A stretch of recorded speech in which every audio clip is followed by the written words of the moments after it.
नमस्कार दोस्तों। अगर कोई तथाकथित ऊंची जाति का व्यक्ति अपने घर के बाहर काम कर रहे सफाई कर्मचारी को, जो कि नहाने धोने हाथ पैर साफ करने के बाद उसके घर की दहलीज पर आया हो, उसे अपने कप में चाय न पिलाकर किसी टूटे फूटे कबाड़ में रखे कप को उठाकर उसमें चाय लेने के लिए कहता हो और त्योहारों पर ऐसे सफाई कर्मचारी को कुछ 10, 20, 50 रुपया, 51 रुपया दे देता हो, तो क्या ऐसे तथाकथित ऊंची जाति के छुआछूत मानने वाले व्यक्ति को आप सोशलिस्ट या समाजवादी कहेंगे? बिल्कुल नहीं कहेंगे। लेकिन अगर आप ध्रुव राठी का लेटेस्ट वीडियो देख लें जो कि समाजवाद यानी सोशलिज्म पर केंद्रित है, तो शायद आप ऐसा करने लग जाएं। उस तथाकथित ऊंची जाति के व्यक्ति को आप सोशलिस्ट मानने लग जाएं, और तो और आप नरेंद्र मोदी को भी सोशलिस्ट या समाजवादी मानने लग जाएं, क्योंकि उनके हर बैनर में लिखा होता है सबका साथ सबका विकास। और यही नहीं, आप तो हिटलर को भी समाजवादी मानने लग जाएं, क्योंकि उसकी जो पार्टी थी उसमें सोशलिस्ट शब्द जुड़ा हुआ था। मतलब कुल मिलाकर ध्रुव राठी ने इस सोशलिज्म के ऊपर आधारित वीडियो में ऐसा हलवा बनाया है सोशलिज्म का, कि जो कहता है कि हर व्यक्ति के अंदर किस हद तक समाज को कुछ न कुछ देने की फितरत, उसका विचार मौजूद है। उस आदमी के उस विचार को देखो और उसे सोशलिस्ट मान लो। समाजवाद के बारे में जब कभी हम पढ़ाई करते हैं तो हमें दो किस्म की टर्म्स अक्सर पढ़ने को मिलती हैं। एक है यूटोपियन सोशलिज्म और दूसरी है साइंटिफिक सोशलिज्म। यूटोपियन सोशलिज्म का मतलब है काल्पनिक समाजवाद, मतलब ऐसे तौर तरीके समानता लाने के, ऐसी विचारधारा समानता लाने की, समाजवाद स्थापित करने की, कि जो दो किस्म के लोगों के दिमाग में हो सकती है। एक, जो लोग दूषित उद्देश्य रखते हों समाजवाद के बारे में, मतलब जिनका असल उद्देश्य दरअसल समानता हो ही नहीं, बल्कि वो किसी दूसरे प्रोपेगेंडा को साथ में लेते हुए, समानता का नाम लेते हुए, समाजवाद का नाम लेते हुए आगे बढ़ रहे हों और किसी दूसरी किस्म की व्यवस्था को लागू करने के लिए जो शोषण पर टिकी हुई हो, उसी की पैरोकारी दरअसल कर रहे हों, उसी की सेवा दरअसल कर रहे हों। या फिर ये दूसरे किस्म के लोगों के दिमाग में भी हो सकती है, जिनका उद्देश्य भले ही दूषित न हो, लेकिन जिनकी समझ में कमी हो, जो समाजवाद के बारे में ठीक से जानते ही न हो और समाजवाद की बातें कर रहे हों। तो ये सारी बातें इनकी कल्पनाओं पर आधारित होती हैं, अपने जीवन के अनुभवों पर आधारित होती हैं। इसीलिए यूटोपियन सोशलिज्म के आधार पर, उसके बेसिस पर, उसके सहारे कभी भी इस दुनिया में समानता स्थापित हो ही नहीं सकती। इसके ठीक विपरीत होता है साइंटिफिक सोशलिज्म। और साइंटिफिक सोशलिज्म ऐसी विचारधारा है जो ये कहती है कि ख्याली पुलाव पकाकर आप समाजवाद की स्थापना नहीं कर सकते, इस दुनिया में बराबरी कायम नहीं कर सकते, क्योंकि बहुत सारे लोग इस दुनिया में जो बहुत ज़्यादा ताकतवर हैं और जो अपने बूते पर इस दुनिया में तमाम किस्म का शोषण कर रहे हैं, वे लोग कभी भी नहीं चाहेंगे कि समानता स्थापित हो जाए। इसलिए उनकी इच्छा के विरुद्ध जाकर वास्तविक समानता कायम करने के लिए उनसे टकराना पड़ेगा, उनसे लड़ाई करनी पड़ेगी, उनसे युद्ध छेड़ने पड़ेंगे उनके साथ में। तो ऐसी विचारधारा जो ठोस वैज्ञानिक आधार पर टिकी होती है, जो गुरुत्वाकर्षण के नियम को ये नहीं कहती कि पत्थर किसी जगह पर अपनी सुविधा के हिसाब से धीमे धीमे गिरना चाहिए और किसी दूसरी जगह पर तेजी से गिर जाना चाहिए, ऐसी बचकानी बातें नहीं करती, वही है दरअसल साइंटिफिक सोशलिज्म। और साइंटिफिक सोशलिज्म के प्रणेता फ्रेडरिक एंगल्स, कार्ल मार्क्स जैसे लोग रहे हैं, जिनको बाद में फॉलो किया लेनिन ने, जिनको बाद में फॉलो किया माओ ने, स्टालिन ने, जिनको बाद में फॉलो किया भगत सिंह ने भी। लेकिन ध्रुव राठी अपने वीडियो में यूटोपियन सोशलिज्म और साइंटिफिक सोशलिज्म की हल्की सी चर्चा करते हुए भी और मोटे मोटे तौर में इनका बड़ा अंतर क्या है वो बताते हुए भी अपनी कोई एक पक्षधरिता नहीं रखते। वो किसी एक साइड खड़े होकर सोशलिज्म के बारे में बात नहीं करते, क्योंकि खुद मुझे ऐसा लगता है, आपको भी शायद ऐसा लगता हो, कि वे भी एक मध्यमार्गी व्यक्ति हैं। वे एक ऐसे व्यक्ति हैं जिनका उद्देश्य दूषित है, जो सोशलिज्म का नाम लेकर उसके ऊपर वीडियोस बनाकर बहुत सारे व्यूअर्स को तो अपने वीडियो से, अपने चैनल से अटैच करना चाहते हैं, उनको कुछ देना नहीं चाहते। समाजवाद की स्थापना से उनका कोई लेना देना नहीं है, बल्कि उनके वीडियोस के बूते पर कितने लाइक्स, कितने शेयर्स, कितने व्यूज़ आ जाएं, जिससे कि ज़्यादा से ज़्यादा विज्ञापन उन्हें मिल जाए, ये वे चाहते हैं। और ऐसा वे अपने वीडियोस के दौरान करते भी हैं। उनका वीडियो चलता रहता है, बीच बीच में अचानक वो खुद एक किसी कंपनी का विज्ञापन करने लग जाते हैं, जैसे कि वो कंपनी अपने आप में कोई बहुत बड़ी समाजवादी कंपनी हो। और हो सकता है कि ध्रुव राठी ने उसमें भी कोई समाजवाद खोज निकाला हो और कल को किसी एक वीडियो में वो उस कंपनी को भी समाजवादी घोषित कर दें। अगर आप वास्तव में समाजवाद या सोशलिज्म का अर्थ समझना चाहते हैं, तो फ्रेडरिक एंगल्स की एक किताब है समाजवाद, काल्पनिक और वैज्ञानिक, सोशलिज्म, यूटोपियन एंड साइंटिफिक। इसको ज़रूर पढ़ लीजिए, क्योंकि इसमें बहुत विस्तार से बहुत सारी बातें बताई गई हैं जो आपके तमाम किस्म के कन्फ्यूजन्स को दूर कर देंगी। लेकिन फिर भी मैं मोटा मोटा छोटी सी बात बता देता हूँ। पूंजीवादी समाज हो या उससे पहले का सामंती समाज हो, हर दौर के समाज में सत्ता में जो ताकत मौजूद होती है, जिस किस्म की सोच वाले लोग मौजूद होते हैं, वैसे ही सोच समझ पूरे समाज में हर सदस्य की हो जाती है। किसी पर उसका प्रभाव कम होता है, किसी पर ज़्यादा होता है, लेकिन होता ज़रूर है। उस व्यवस्था की जो भी बुराई होती हैं, जो भी अच्छाई होती हैं, वो हर लोगों के अंदर मौजूद होती हैं, थोड़ी या ज़्यादा। पूंजीवाद के अंदर भी ऐसा होता है। तो पूंजीवाद के अंदर से ही विरोध के स्वर पैदा होते हैं, और जो लोग पूंजीवाद का विरोध करके एक समानता आधारित समाज बनाना चाहते हैं, साम्यवाद लाना चाहते हैं, पूरी दुनिया में मुकम्मल बराबरी कायम करना चाहते हैं, उन लोगों के अंदर भी कहीं ना कहीं कुछ न कुछ समस्याएं होती हैं। उनकी सोच समझ में भी थोड़ी बहुत पूंजीवाद के प्रभाव मौजूद होते हैं। तो फिर ऐसे ही लोग मिलकर एक पार्टी बनाते हैं, और ये पार्टी जब बन जाती है तो वो सत्ता हथिया लेती है। मान लीजिए एक क्रांति के ज़रिए, एक रिवॉल्यूशन के ज़रिए वो एक सत्ता हथिया लेती है।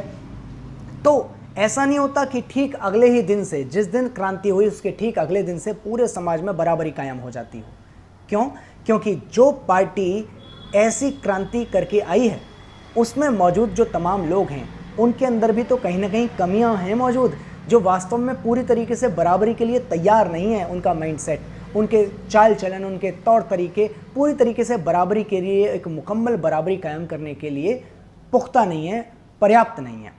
इसीलिए अपने आप को और अपनी आने वाली एक दो पीढ़ियों को खास किस्म से एक खास माहौल में एजुकेट करने के लिए कि वास्तव में बराबरी होती क्या है, कैसे लाई जा सकती है, उसके प्रति तैयार करने के लिए एक लंबा दौर चलता है, और उस दौर को बोलते हैं सोशलिज्म। इस सोशलिज्म यानी समाजवाद की जो स्थिति होती है, उस दौरान पूरा समाज, उसके हर सदस्य ये समझते हैं कि दरअसल बराबरी क्या होती है। उसके तमाम तौर तरीक़ों से अपने आप को जो है वो अभ्यस्त कर लेते हैं, और उसके बाद में जाकर एक मुकम्मल बराबरी की स्टेज आने की शुरुआत होती है, जिसे साम्यवाद कहते हैं, कम्युनिज्म कहते हैं, जो अभी तक पूरी दुनिया में कहीं पर आया नहीं है, भले ही इसकी कोशिशें तमाम हुई हैं। ऐसी ही एक कोशिश हुई यूएसएसआर में, जिसमें सोवियत संघ बना, और सोवियत संघ के अंदर सोशलिज्म की पूरी एक प्रैक्टिस की गई।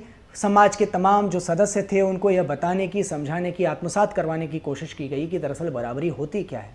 लेकिन क्योंकि ऐसा सिर्फ दुनिया के एक छोटे से हिस्से में ही हुआ था, बाकी पूरी दुनिया तो पूंजीवादी थी, और वो पूंजीवादी दुनिया इस समाजवादी देश को हर तरीके से तोड़ने के लिए, इसकी विचारधारा को बदनाम करने के लिए एड़ी चोटी का जोर लगा रही थी।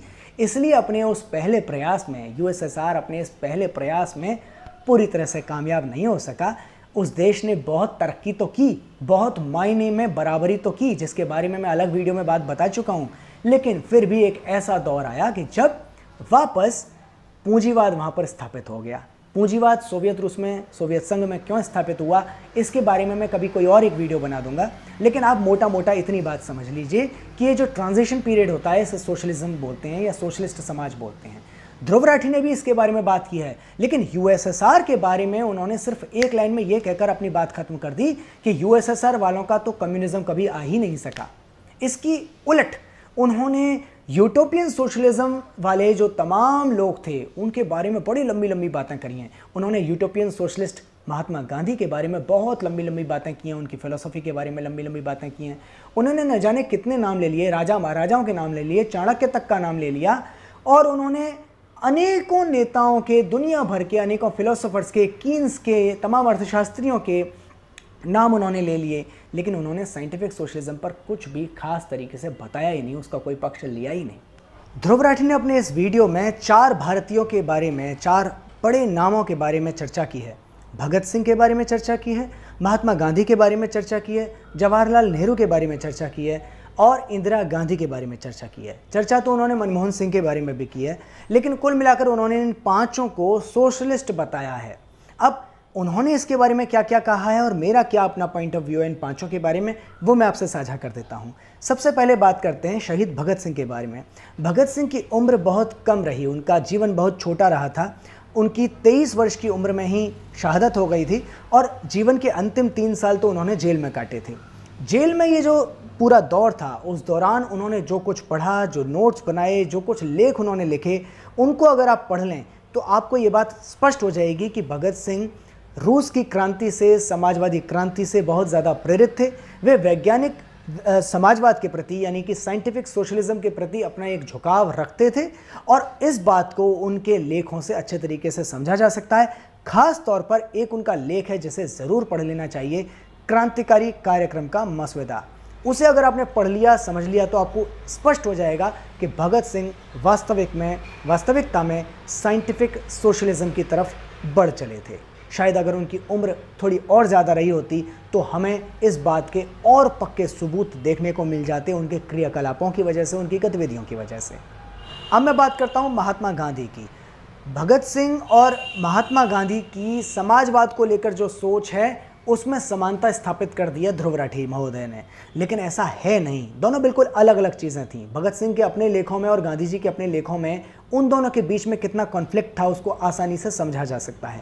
मैं यहाँ पर महात्मा गांधी का अपमान नहीं कर रहा हूँ, लेकिन मैं एक बात जानता हूँ कि किसी भी व्यक्ति की विचारधारा, उसके सोचने समझने का तौर तरीका उसके उद्देश्य से बहुत हद तक जो है संबद्ध होता है, उससे जुड़ा हुआ होता है। ये कह सकते हैं कि किसी इंसान का उद्देश्य उसकी विचारधारा को तैयार करता है और उसकी विचारधारा दूसरी तरफ उसके उद्देश्य को कहीं ना कहीं पक्का कर रही होती है, पुख्ता कर रही होती है।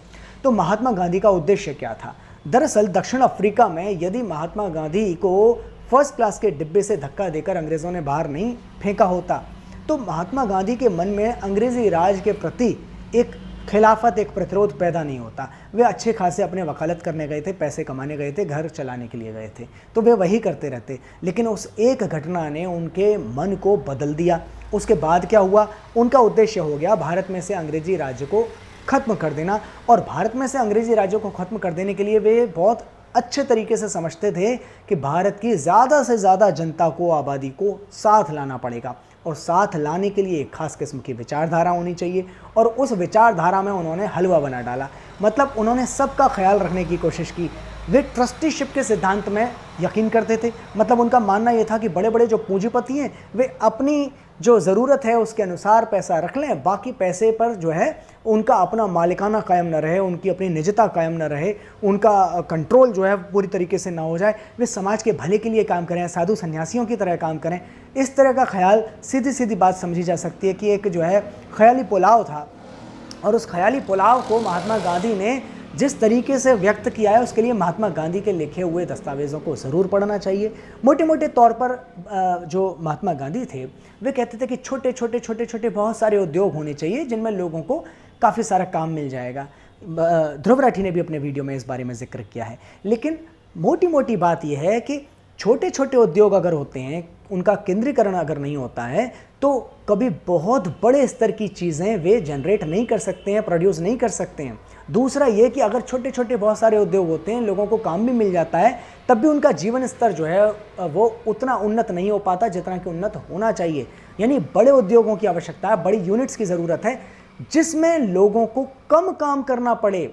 आज हम 12-12 घंटे काम करवाने के लिए तैयार खड़े हैं, लेकिन वो 12-12 घंटे काम करने के लिए समाजवाद, वैज्ञानिक समाजवाद नहीं कहता है। वो कहता है कि इंसान का जन्म सिर्फ जो है अपनी कमाई के लिए, पिदे रहने के लिए नहीं हुआ है, उसको इस ज़िंदगी को पूरी तरीके से आनंद लेने के लिए भी तैयार रहना चाहिए। और इसीलिए काम के घंटे अगर 8 हैं तो 8 सही, लेकिन वो 7 भी हो जाएं, 6 भी हो जाएं, 5 भी हो जाएं, 4 भी हो जाएं, कम से कम समय में ज़्यादा से ज़्यादा प्रोडक्शन हो।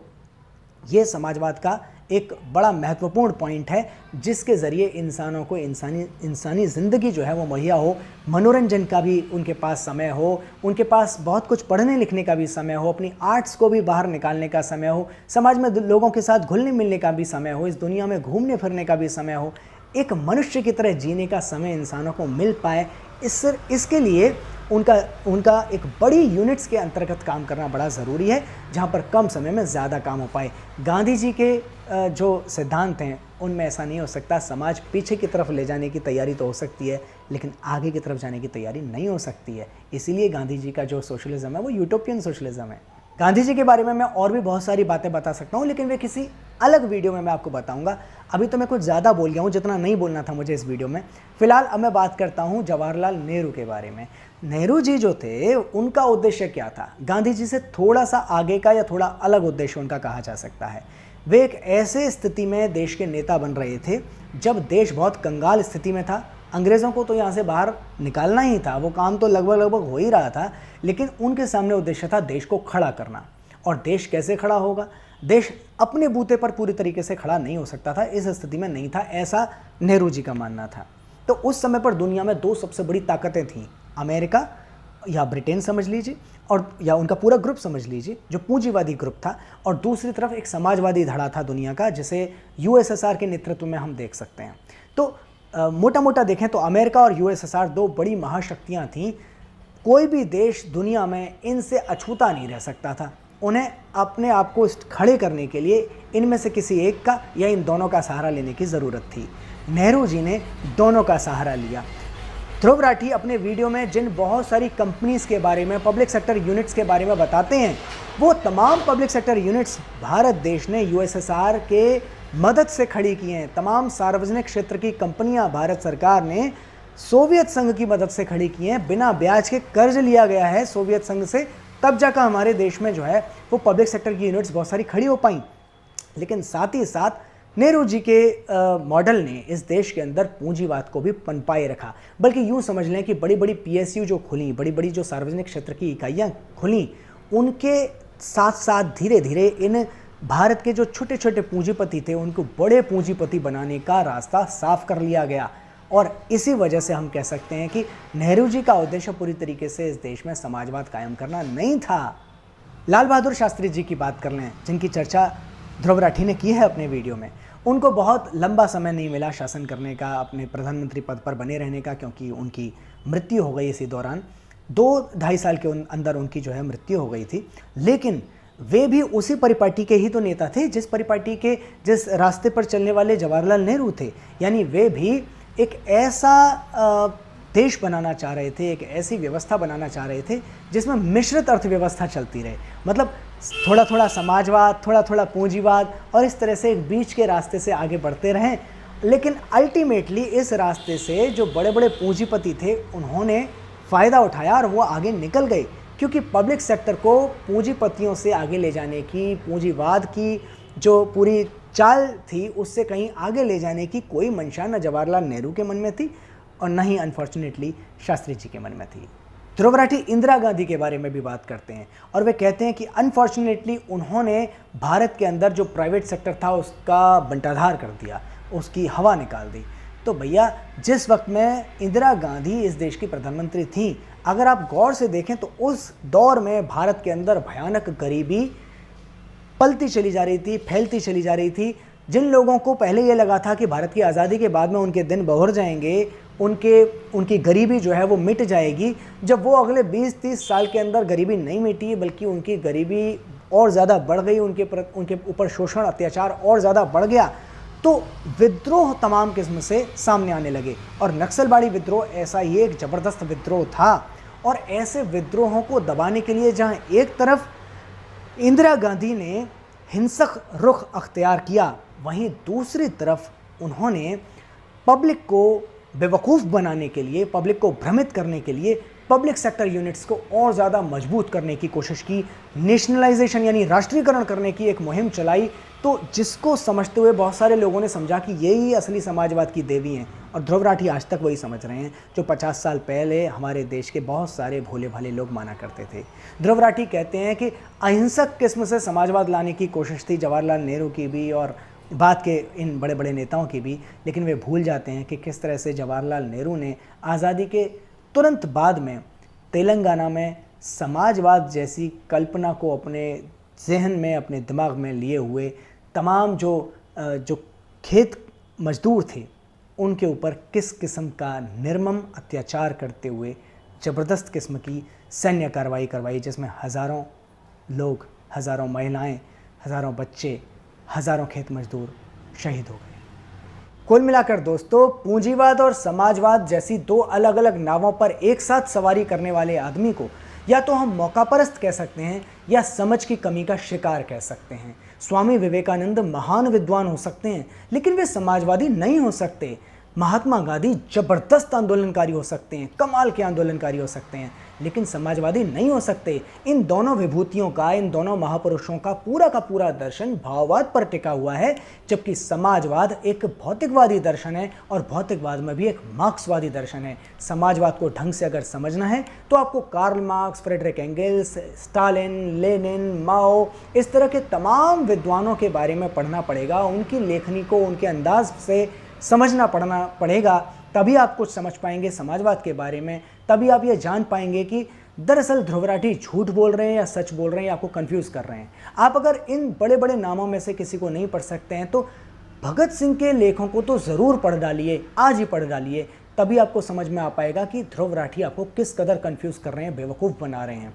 मेरे दोस्तों, मैं मार्क्सवादी अर्थशास्त्र के ऊपर एक वीडियो सीरीज़ तैयार कर चुका हूँ जो मेरी प्लेलिस्ट में मौजूद है, जिसका नाम इकोनॉमिक्स के नाम से, लेकिन असल में एक किताब है बच्चों के लिए अर्थशास्त्र, जो प्रसिद्ध तेलुगु मार्क्सवादी लेखिका रंगनायकम्मा द्वारा लिखी गई है। बहुत सरल शब्दों में मैंने मार्क्सवादी अर्थशास्त्र को समझाने की कोशिश की है उस वीडियो सीरीज़ में, तो उसको आप एक बार देख लीजिए। इसके अलावा एक फ़िलोसॉफ़ी पर भी मैं एक सीरीज़ लेकर आ रहा हूँ, लगातार चल रही है। ब्रेक हुआ है पिछले कुछ दिन का मेरी तबीयत ख़राब होने की वजह से, लेकिन बहुत जल्दी वो वापस रिदम में आ जाएगी, तो आप मार्क्सवादी दर्शन को भी समझ पाएंगे। अगर आप इन दोनों वीडियो सीरीज़ को पूरा देख लेते हैं तो मुझे उम्मीद है कि आपको समाजवाद के बारे में बहुत हद तक जानकारी मिल जाएगी। शुक्रिया।